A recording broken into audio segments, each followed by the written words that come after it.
Hey everybody, welcome back to another installation of Crafts to Go for Adults here at Prescott Public Library. This month we're going to be making some embroidered birds.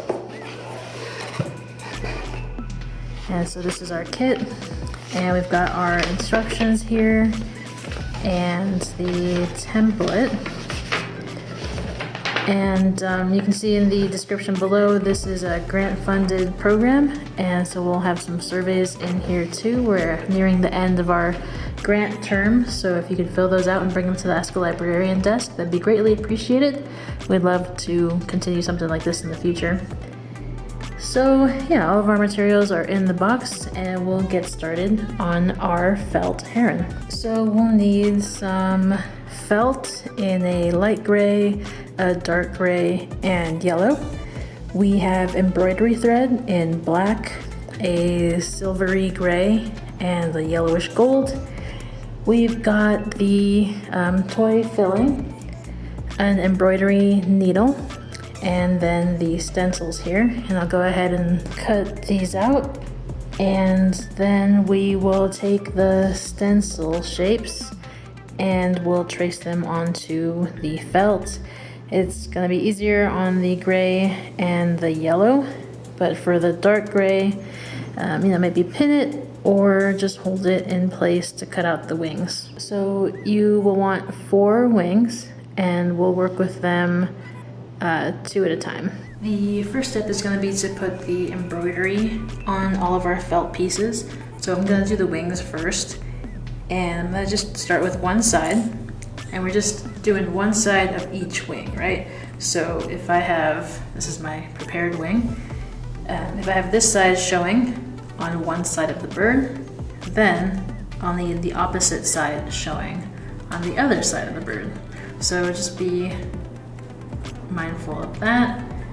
So yeah, so it's this side that I need. Same thing goes for the body of the bird when you do the eye for it. So I'm gonna do a feather stitch.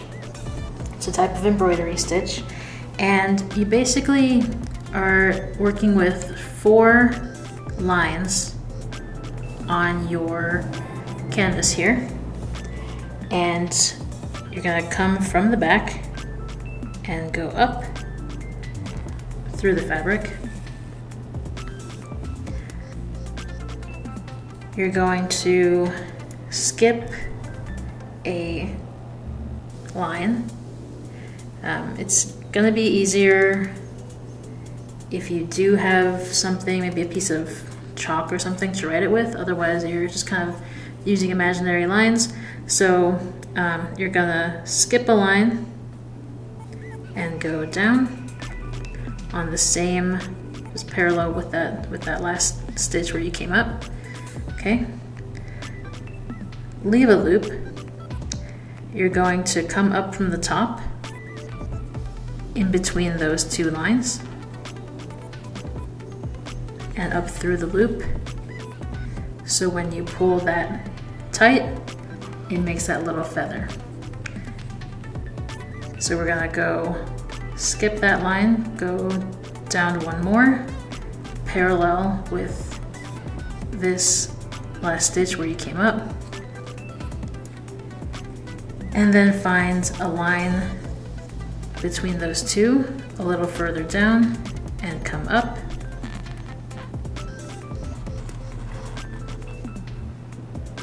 Through the loop, pull tight, and you'll just keep going from there.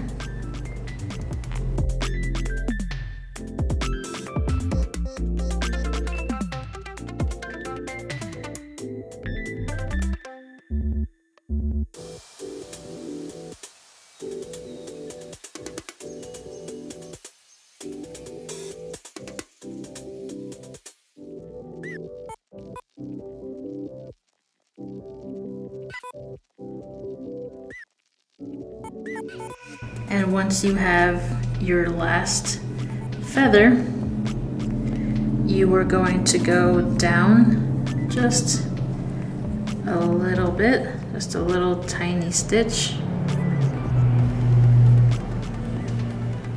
through. And so that'll hold that in place. And then you can go through your last stitch and tie that off. And I cut myself a piece of the black embroidery thread, about like 1.5 times around the wing, the size of the circumference of the wing here, because I'm gonna do a blanket stitch, which takes a little bit extra yarn, I think. And so for that blanket stitch, which is what we're gonna use to tie these two pieces together, you start in between the two pieces, coming from the back side. Pull all the way through, and I have that knot at the end of that thread. You go to the back side and through the same hole. And then we're gonna go over a little bit. Maybe about a 1/4 inch, or you can do it a little bit smaller than that. And pull most of the way through, but we're gonna leave a little bit of a loop. Put your needle and thread through that loop and pull through. And you'll see that top part kind of matches the top of the felt here. And so again, we'll come over. And it's okay if you do this close to the end of the felt. Felt doesn't fray like other threads, so it's not gonna come out. So from the back, through the two pieces of felt, leave a loop, come through, and then pull all the way through. And we're gonna continue almost all the way around. And when we get to this point, we're gonna hold so we can fill it.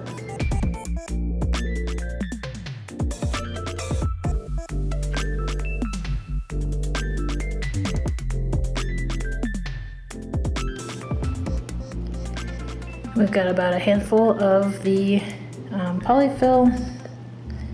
We'll just use a tiny bit and put that in there for just a little bit of volume. Let's take out the excess. I don't want it too plump. It should mostly lay flat.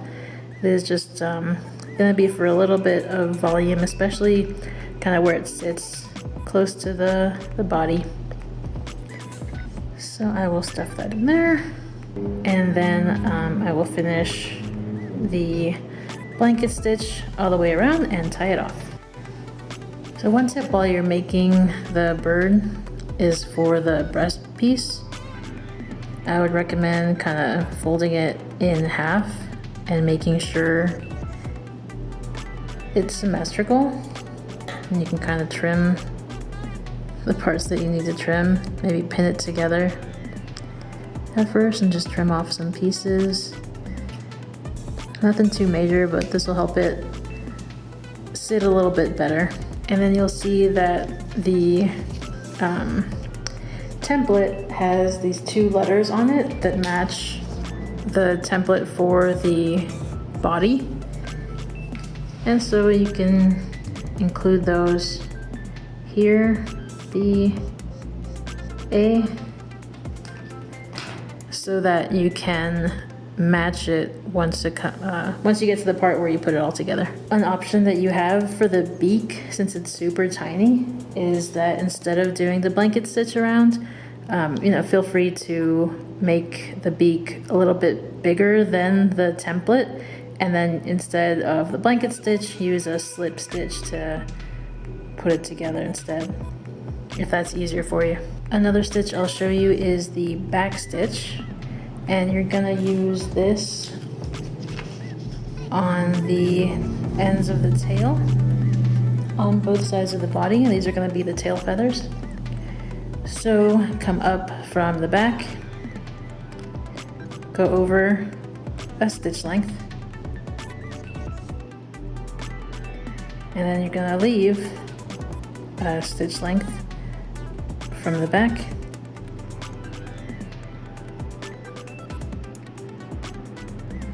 and then go backwards